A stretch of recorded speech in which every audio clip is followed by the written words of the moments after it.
Hello everybody, welcome back to All You have got another video. In this video I'll show you how you can simply go ahead and change quiet mode on Instagram. But before that, please do make sure to like our video, subscribe our channel, and yes, without any further delay, we're simply gonna go ahead and step into our video.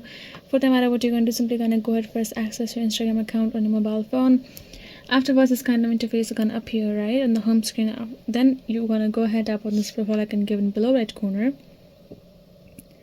Now go ahead tap on this three horizontal line given on top.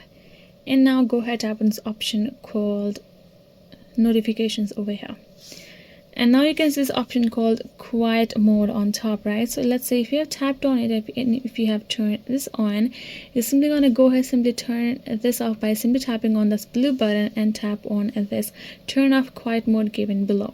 The other thing that you can do here in the settings, you can simply turn on automatically. You can enter the time to a particular time where it's gonna turn on automatically, and after that time of period it's gonna get turned off as well.